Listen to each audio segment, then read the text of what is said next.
Ini baru dan menarik, dokumen ijazah Pak Jokowi bisa didapatkan dari PDIP cuma dalam waktu 1 hari. 1 hari teman-teman. Wartawan itu tertawa kenapa baru tahu cara ini. Sedangkan dari KPU dan KIP justru tidak semudah itu. Bahkan di berkas itu ada satu nama baru yang bisa jadi juru kunci teka-teki ijazah Pak Jokowi. Awalnya dia iseng menyurati PDIP sebagai partai yang mengusung Jokowi di Pilpres 2014. Dan hanya dalam 1 hari PDIP menjawab secara resmi berstempel dengan berita acara.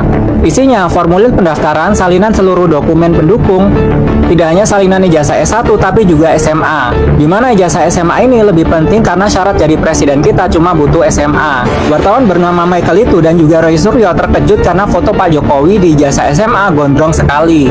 Sedangkan ijazah S1 tidak ada yang berubah.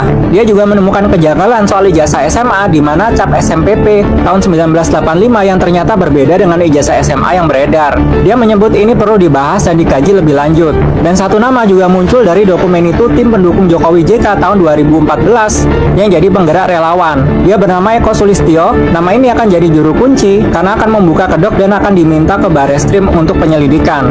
Aku udah bongkar. Kalau ini adalah ijazah yang diklaim sebagai ijazah Joko Widodo yang menjadi presiden 2014 sampai 2024, maka ini palsu. Dari mana Anda bisa Dari mengatakan mana palsu? saya melihat dari foto. Orang yang mendalami anatomi, seorang dokter itu sudah bisa membedakan. Kami punya keahlian, katakanlah ya, punya keilmuan untuk membedakan apakah foto ini, walaupun ini foto katakanlah mungkin sekitar 30-40 tahun yang lalu misalnya gitu ya, dengan foto masa muda yang orang yang sama-sama bernama Joko Widodo yang 10 tahun kemarin itu menjadi presiden, ini jelas bukan foto beliau. Bentuk gusinya juga beda, karena kalau beliau itu tersenyum atau tertawa itu gusinya kelihatan. Artinya struktur giginya udah jelas beda. Kemudian dagu ya, 4 dagu. Dagunya Pak Jokowi itu kotak di bawah. Sedangkan dagunya Joko Widodo waktu mahasiswa, foto itu, foto ijazah ya, yang foto beredar. ijazah. Ini kan runcing di bawah. Ini bukan daging, tapi yang saya lihat adalah tulangnya. Jadi ada 4 kali pencalonan Joko Widodo menggunakan ijazah dari Universitas Gadjah Mada. Hal yang tidak mungkin, UGM tidak mempunyai kopian ijazah yang dilampirkan oleh Jokowi sebagai syarat pencalonan kepala daerah, kepala pemerintahan, gubernur, wali kota, sampai ke presiden. Kalau secara logika itu tidak masuk akal Bapak Ibu, pemirsa sekalian. Ya kan? Tapi kami coba menantang pada hari ini. Secara resmi kami menyurati UGM dan UGM membalas surat kami untuk berdialog tentang ijazah Jokowi. Kami mau lihat, jangankan ijazah aslinya, kami mau lihat kopian yang terlegalisir dari UGM. Apakah ada atau tidak? Tidak ada alasan universitas. Halo teman-teman, selamat berjumpa kembali bersama saya di channel ini. Kita sudah menyaksikan teman-teman cuplikan video yang cukup menarik.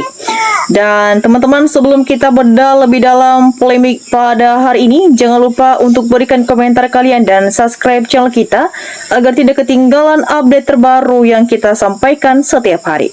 Di sini teman-teman, kita melihat beberapa komentar-komentar teman-teman kita di cuplikan video ini, dan mari kita lihat bersama teman-teman bagaimana perkembangannya. Di sini teman-teman disampaikan oleh teman kita Ima, betul ada sejumlah menteri pejabat yang dicopot Jokowi karena mengetahui adanya aliran dana negara di rekening bodong tahu kejahatan dalam pemerintahan. Teman-teman Nasir berpendapat saat Jokowi presiden KPK diacak-acak dilemahkan. Teman-teman kita lanjut, cantik-cantik berpendapat kejahatan Jokowi luar biasa, kenapa hukum selalu melindunginya. Ya teman-teman, ya dua bida berpendapat kelamaan pegal mendengarkan aman Jokowi pada takut sama semesta aja tidak takut. Ya teman-teman, Songkeng juga memberikan komentarnya, kenapa ketua KPK baru mau jujur? Apakah karena tidak ada lagi jalan lain, udah kehabisan bahan atau akal untuk membela kejahatan ijazah palsu Joko Widodo? Ya teman-teman, Randy Gusmanto berpendapat, Republik Indonesia ini seharusnya ini karena orang yang mengelola negara tidak kompeten. Uang yang seharusnya masukkan ke negara malah dibagi-bagi ke sesama mereka yang sudah kong kaling kong, orang yang mengkritik dibungkam oleh orang yang berkuasa. Ya teman-teman, di sini juga teman kita Mei Danianto berpendapat, Coba aja bongkar rumahnya di Solo, pasti ada bunker duit di sana karena dia minta penjagaan terus di rumahnya. Teman-teman, Abdullah berpendapat, mestinya waktu itu bapak-bapak ini rekam pembicaraan dengan Joko Widodo. Teman-teman, kita lanjut. Mahkrowi berpendapat, wah berarti rusak banget ijazah diduga palsu menggunakan kewenangan yang melanggar jalur hukum. Kalau betul, tangkap, adili, dan masukkan bui. Ya teman-teman, kita lanjut. Onoy berpendapat masih tergantung presiden, selama hidup Jokowi melengsarkan aman dan terkendali. Di sini juga teman-teman, Anar Bewandra berpendapat, nah kan benar, walaupun segala cara ya pejabat sampai presiden tidak mampu, apalagi KPK tetap terkena hukum. Ya teman-teman, kita lanjut. Di sini juga teman kita Ibu Karnifar berpendapat, ya melindungi satu takut, dua dapat uang sogokan, menyesalnya nanti di akhirat. Teman-teman, Abdul Rah berpendapat, ya Jokowi harus diproses hukum, KPK harus melihat persoalan yang sangat serius ini. Ya teman-teman, Goro berpendapat, ya drama kejahatan pemimpin negara yang sengaja tidak diselesaikan. Teman-teman, kita lanjut. Mbah Sosto berpendapat, karena punya power of money for gratification, tanpa itu martabatnya lebih rendah dari celeng. Teman-teman, kita lanjut. Di sini disampaikan oleh teman kita Andi Ansyah berpendapat, demi tegaknya keadilan dan bongkar pengkhianatan dan kemunafikan Joko Widodo pada NKRI dan bersatu. Ya teman-teman, disampaikan oleh teman kita Oskoim berpendapat, lanjut, KPK buka semua bobrokan si Jokowi ini. Anda sekarang bisa maju. Kalau terus bersandar ke Prabowo, manusia dari kampung yang jahat ini harus segera ditangkap dan diadili. Teman-teman, kita lanjut. Di sini juga teman kita Farjori berpendapat, Jokowi orang sakti di Indonesia. Tiada yang bisa menegakkan hukum kepadanya. Ya teman-teman, kita lanjut. Di sini juga teman kita Dewi Respondi berpendapat, Jokowi harus diperiksa sudah menghasilkan korupsi yang sangat luar biasa. Ya teman-teman, kita lanjut. Di sini juga teman kita Teruna Putra berpendapat, semua pejabat kalau lagi menjabat selalu diam, tapi setelah tidak menjabat baru bersuara. Ada apa rupanya kalau mau benar-benar berbicara pada waktu dia menjabat. Ya teman-teman, Muhammad berpendapat, rakyat berharap Presiden Prabowo berani mengaudit Jokowi dan keluarganya.